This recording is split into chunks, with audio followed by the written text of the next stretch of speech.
नमस्कार दोस्तों, कैसे हैं आप? आशा करता हूं कि आप काफ़ी अच्छे होंगे। हमारे इस सरकारी कर्मचारी हब में आपका हार्दिक स्वागत है, जहां पर आपको केंद्रीय कर्मचारी से रिगार्डिंग हर लेटेस्ट अपडेट दी जाती है।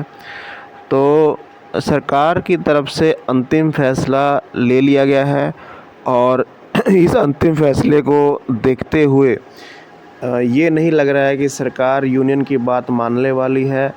यूनियन जो फिटमेंट फैक्टर यहाँ पर 8 सीपीसी में मांग रही है उसको पूरा करने वाली है। वो अंतिम फ़ैसला भी मैं आपको दिखाऊंगा क्या अंतिम फ़ैसला है। साथ में केंद्रीय कर्मचारी जो 2006 के केंद्रीय कर्मचारी हैं उनके लिए बड़ी खबर आई है, उनके लिए एक बड़ा बदलाव यहाँ पर किया गया है, उसको मैं दिखाऊंगा। साथ में कुछ नई चीज़ें केंद्रीय कर्मचारियों के लिए जारी हुई हैं, उसको भी यहाँ पर आपके साथ साझा करूँगा। तो वीडियो बहुत ज़्यादा ख़ास होने वाली है, इस वीडियो को आप पूरा देखिएगा और चैनल को सब्सक्राइब कर दें अगर आप नए हैं, साथ में घंटे का निशान दबा दें क्योंकि चैनल को सब्सक्राइब करना बिल्कुल फ्री है।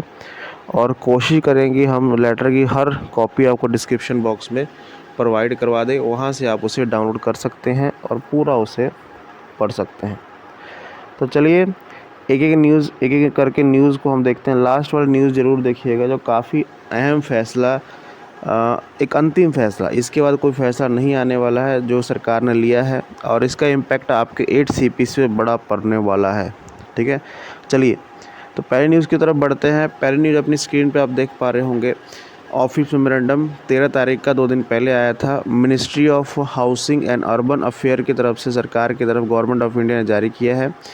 जो सेंट्रल गवर्नमेंट एम्प्लॉयज़ है फाइनेंशियल ईयर जो हाउसिंग बिल्डिंग का एडवांस लेते हैं घर बनाने के लिए या फिर अपना मकान बनाने के लिए, नई इंटरेस्ट रेट का ऐलान यहाँ पर हुआ है। अपनी स्क्रीन पे आप देख पा रहे होंगे। इन persons of the Department of Economic Affairs, the Ministry of Finance dated 9/4/2026, the rate of interest applicable on housing building advance section central government employees for financial year 27 will be 7.10 from 1 April 26 to 31 March 27 until further order. मतलब ये 27 तक, ठीक है, 31 मार्च 27 तक इतना interest rate के हिसाब से आपको कुछ भी लेना होगा, लोन पैसे कुछ भी लेना होगा इस इंटरेस्ट रेट से। और साथ में जो हाउस बिल्डिंग घर बनाने के लिए जो मिलता है तो इसको अप्रूवल दे दिया गया है। अपनी स्क्रीन पे आप देख पा रहे होंगे। आप इसकी कॉपी डिस्क्रिप्शन बॉक्स से आप पा सकते हैं, वहाँ से आप इसको डाउनलोड कर सकते हैं। ठीक है, चलिए आगे बढ़ते हैं अगली न्यूज़ की तरफ। तो अगली न्यूज़ यहाँ पर आप देख पा रहे होंगे। भारत का गेज़ेटेड नोटिफिकेशन यहाँ पर जारी किया गया है और ये नोटिफिकेशन उन कर्मचारियों के लिए है जो 2000 कह सकते हैं कि पुराने हैं, 2006 के कर्मचारी हैं, 2004 के कर्मचारी हैं जो 1 जनवरी 2004 को डिपार्टमेंट में आए थे, किसी भी डिपार्टमेंट में हो गया, ठीक है, डिपार्टमेंट पे आए थे, उनके लिए ये चीज़ें जारी की गई हैं। अपनी स्क्रीन पे आप देख पा रहे होंगे। कुछ मैं आपको ऊपर वाला पॉइंट बता देता हूँ।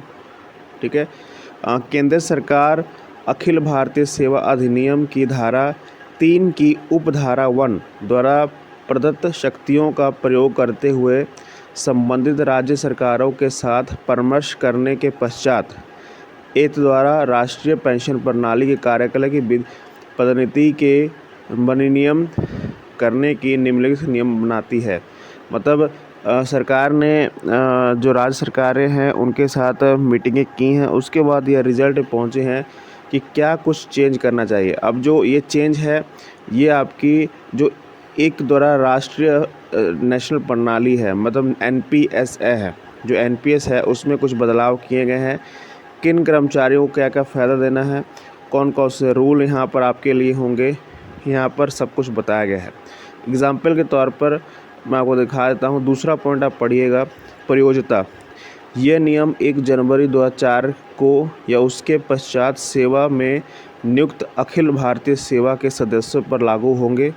ठीक है, परंतु ये नियम सेवा के उन सदस्यों पर लागू नहीं होंगे जिन पर केंद्र सरकार द्वारा पारित किसी विशेष या सामान्य आदेश के अनुसरण में लिखित भारतीय सेवा नियम 1958 लागू होते हैं। ठीक है, जो मृत हो चुके हैं या फिर मृत सेवा का लाभ ले रहे हैं उनके परिवार वाले, तो उन पे वो एनपीएस का नियम लागू नहीं होगा। इसमें क्या क्या चेंज है अपनी स्क्रीन पे आप पढ़ पा रहे होंगे कि वार्षिक तौर पर कैसे कैसे चीज़ें लागू होंगी, क्या क्या प्रूफ लगेंगे। ठीक है, व्यक्तिगत पेंशन खाता क्या होता है, बहुत कुछ इसमें बताया गया है। पूरा पीडीएफ यहाँ पर बताया गया है कि क्या कैसे एनपीएस को आपने लेना है, कैसे कैसे वेतन में सरकार कंट्रीब्यूट करेगी, सब कुछ यहाँ पर बताया गया है। ठीक है, इसको आप पढ़िएगा ज़रूर। इसकी कॉपी मैं डिस्क्रिप्शन बॉक्स में दे रहा हूँ। ठीक है, चलिए आगे बढ़ते हैं अपनी मेन न्यूज़ की तरफ। यूनियन जितने सपने हमें दिखा रही है 3.833 के फिटमेंट फैक्टर की सभी यूनियंस, और 18,000 वाले की सैलरी 69,000 हो जाएगी, ऐसा होता हुआ नहीं लग रहा है। क्या आपको लगता है कि सरकार इतना ज़्यादा एक कह सकते हैं मेहरबान हो सकती है?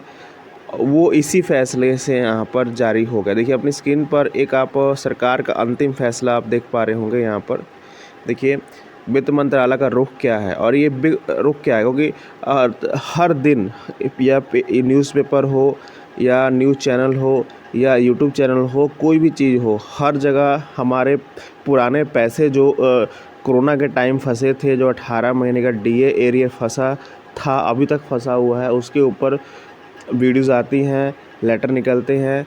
ठीक है, लेकिन सरकार ने एक अंतिम फैसला यहाँ पर सुनाया है कि वित्त मंत्रालय ने कहा है कि किसी भी तरह अभी तक जो है कोरोना काल का इफ़ेक्ट जो वित्त प्रणाली पर, जो हमारे वित्त विभाग पर या फिर हमारे चीज़ों पर अभी तक उसका इम्पैक्ट है। ठीक है, सरकार ऐसा जवाब दे रही है कि अभी तक उसका इम्पैक्ट है, अभी तक उससे हम उभरे नहीं हैं। तो आपको लगता है कि जो सरकार कह रही है जो 3-4 साल हो गए उसका इफ़ेक्ट अभी तक है, तो क्या आपको लगता है कि आपको फिटमेंट फैक्टर इतना सरकार देने वाली है? ये जवाब काफ़ी ज़्यादा हैरान करने वाला है, और सरकार ने अंत में कह दिया है कि किसी भी रूप में, कोई भी रूप में हो, हम इसको पारित नहीं करेंगे। जो 18 महीने का जो डीए एरियर है वो किसी भी हालात में नहीं मिल सकता है। सरकार ने अंतिम रूप में ये कह दिया है कि नहीं मिल सकता है। ठीक है, तो आप खुद ही बताइए कि सरकार इतनी ज़्यादा कंजूस हो रही है कि केंद्रीय कर्मचारियों का 18 महीने का उनका जो खुद का हक है, जो महंगाई का हक है, वो खा गई है, या फिर वो उन्होंने अपने पास रख लिया है। तो कैसे फिटमेंट फैक्टर की बढ़ोतरी 8.33 हो सकती है?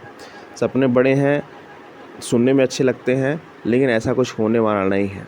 ठीक है, अपना कमेंट में ज़रूर बताइएगा, और इसका पीडीएफ लिंक आपको डिस्क्रिप्शन बॉक्स में मिल जाएगा, वहाँ से आप डाउनलोड ज़रूर करिएगा। धन्यवाद।